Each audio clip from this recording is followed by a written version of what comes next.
I know this is sudden, but can you stay at my place for a month, starting next month? This utterly unexpected request came from the newly transferred female chief, who had suddenly called me in. It was more than enough to throw me into a state of confusion. This utterly unexpected request came from the newly transferred female chief, who had suddenly called me in. We're not close enough for me to be living at her place. Excuse me. While I was taken aback, the chief blushed, fidgeting in embarrassment. Through this request from the chief, my life was about to take a significant turn. My name is Thomas Mason. I'm 32 years old and work at an elderly care facility. I've always loved interacting with older folks since I was a kid, being quite the granny's boy, so caregiving is the perfect job for me. However, the caregiving staff at work are mostly women in their 50s and 60s, and there are only two men, me and the chief. That's why the chief and I often take on heavy lifting, and I was a little dissatisfied with the unfair division of work. But I can't voice such complaints to female staff. The chief, who was the only one I could rely on, has already passed the age of 65 and will retire. Once the chief retires, will I help everyone with their work? Well, until now, the work was finished because the chief helped me with the work. Such thoughts filled my mind, and I couldn't help but sigh. Then, the chief retired in no time, and a 35-year-old female chief was assigned from another department. My name is Kay Scott. Nice to meet you all. When she introduced herself to us, I felt that Miss Scott suddenly looked surprised when her eyes met mine, and quickly averted her gaze. Then, she continued with her greeting. What's going on? Does she know me? But I don't know her. I started working, with a little strange feeling. Unlike the previous chief, the new chief did not seem intimidated by the older staff in their 50s and 60s and was not shy about giving work instructions. Helen, one of the residents is calling you. Please attend to them. Jessica, you left meal assistants halfway to guide someone else to their room, didn't you? Please finish one task before moving on to the next. The new chief was brisk in her directives and closely observed the movements of the caregiving staff, giving necessary corrections. There was no wasted motion in her work, and her directions and reminders were always on point. However, the queen bee staff, who had been there for many years, didn't like being instructed by a younger chief. She's acting high and mighty for being so young. She's getting carried away just because she's the chief. Complaints about the chief had become commonplace at work. And for some reason, the chief didn't give me any work instructions. It was as if she thought, you can handle things on your own, right? Even without her saying it. Seeing this, the queen bee staff members started complaining about the chief again. It's weird how she only gives us instructions and doesn't say anything to Thomas. She's probably just buttering him up because he's a man. Pathetic for a chief. Whenever I was in the staff room, I could always hear people bad-mouthing the chief. I was getting wary of hearing it, so I started spending more time chatting with the residents and less time in the staff room. However, being out of the staff room meant my paperwork wasn't progressing at all. I was getting tired of feeling like I didn't have a place at work and my work was not moving forward. That's why I asked her for instructions. What should I do? Is there any work that I can handle? After saying that, I approached the chief on my own.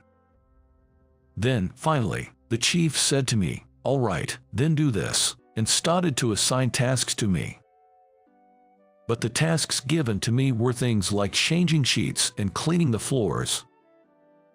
It was obvious that these tasks were not caregiving duties, just odd jobs. Seeing me accepting these tasks from the chief, The Queen Bee staff members started bad-mouthing the chief again behind her back. That chief, she's definitely pandering to men. Changing the work she assigns based on gender and age, she's really a wicked woman. The behind-the-back talk from the Queen Bee staff members was only increasing day by day. I started racking my brain about how I could improve the relationships at work.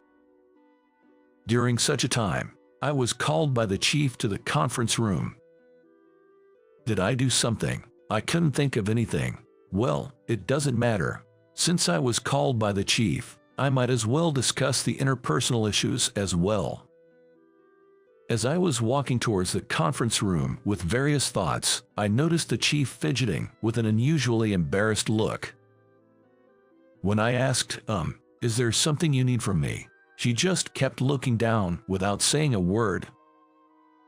While I was watching the chief with curiosity, she finally opened her mouth. I'm sorry for the sudden request, but can you stay at my place for a month next month? What? I was confused by the sudden, unexpected request from the chief. I'm going on overseas training, so could you look after my cat for me? Saying so, the chief handed me her house keys, fidgeting with a bashful look. Ah, so that's what this is about. Although I understood, I felt a strange sense of urgency about this unexpected request from the chief. Why me? Aren't there other people you could ask?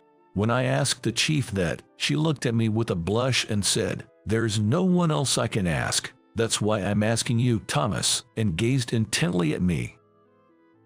Looking at the chief's embarrassed, yet serious eyes, I couldn't refuse. Well, if you're okay with me, I'll do it. As I muttered that, the chief's face lit up all at once. Really? Well, I'm counting on you next month then, she said, now, back to work, and walked out of the meeting room with a spring in her step. I could only stand there, dumbfounded, watching the cheerful figure of the chief retreat. No matter if she didn't have anyone else to ask, why me? I'm not particularly close to the chief. With those thoughts in mind, I returned to my workspace. It was strange that the chief would entrust all her personal and home matters to me, a mere employee. As I thought about various things, I felt strange about the chief's attitude and had a vague feeling. At the end of the workday, I decided I had to refuse the chief's request and stayed behind in the office. However, the chief was caught up in preparing for her overseas training.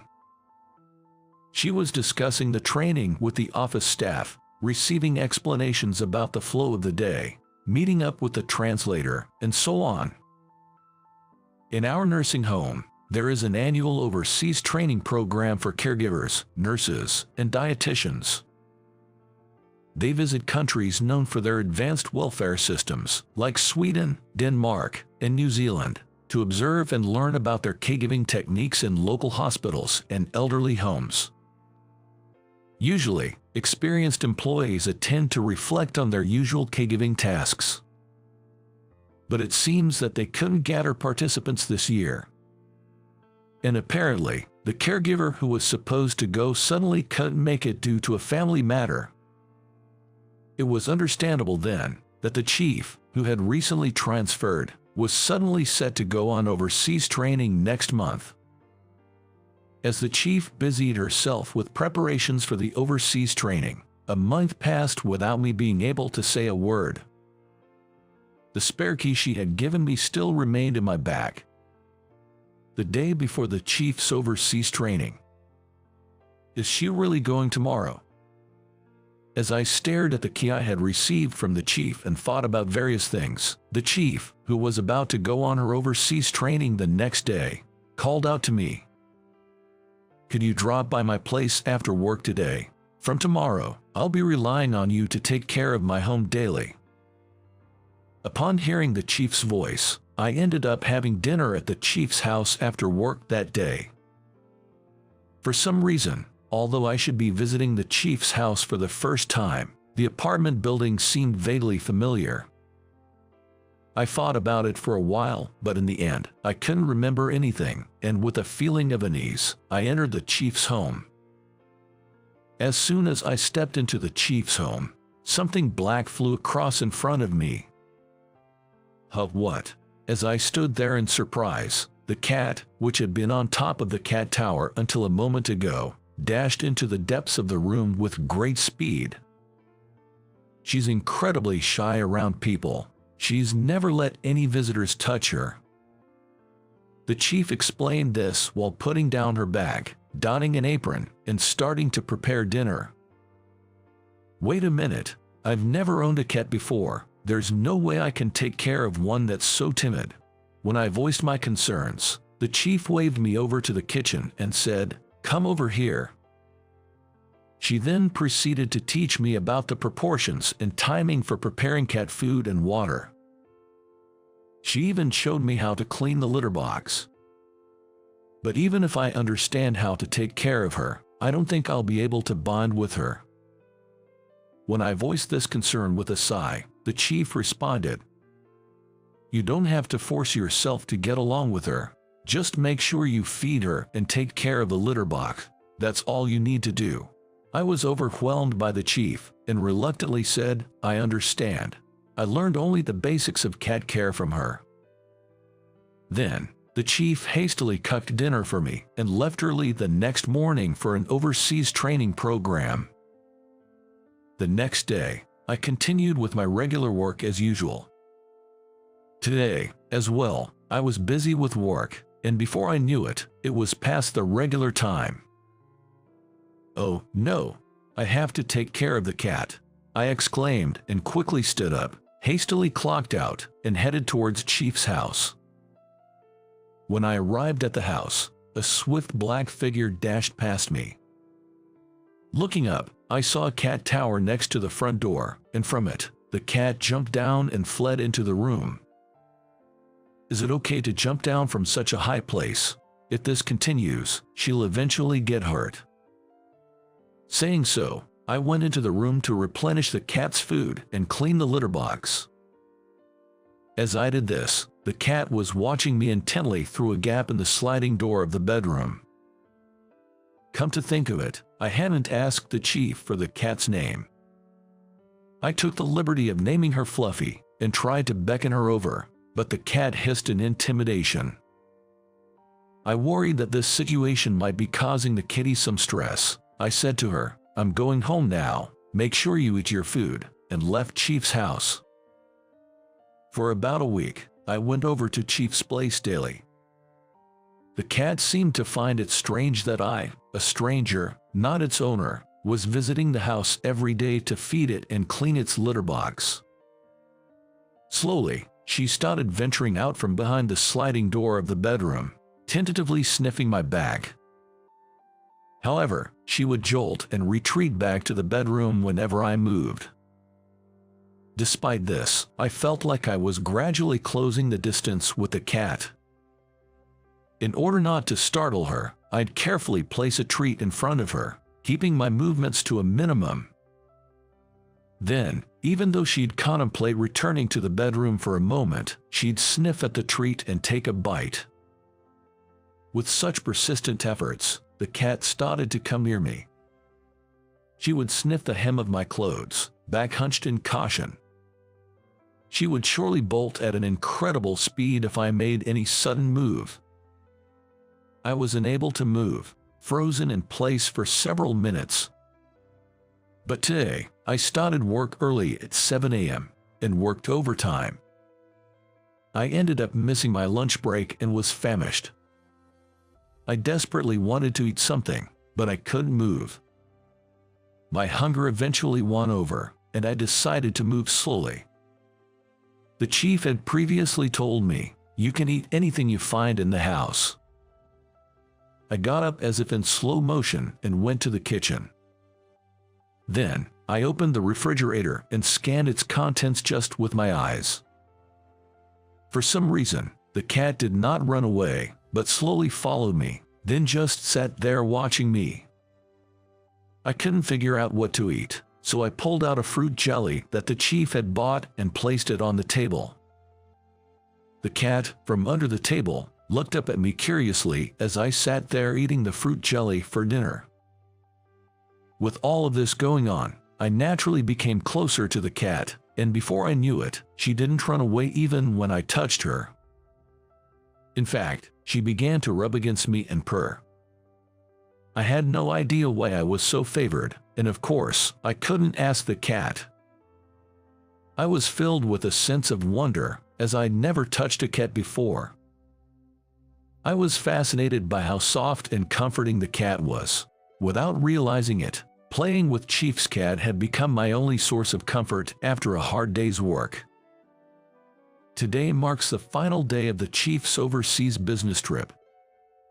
As always, I looked forward to playing with the cat and headed over to her house. Unusually, the cat was waiting for me at the entrance. "Ah, a welcome party, thank you," I said to the cat, giving it a scratch. As I was doing so, I felt something odd on my hand. What's this? Was this here before?" I thought to myself, feeling the cat's belly once again, and there it was, a lump, small like a marble.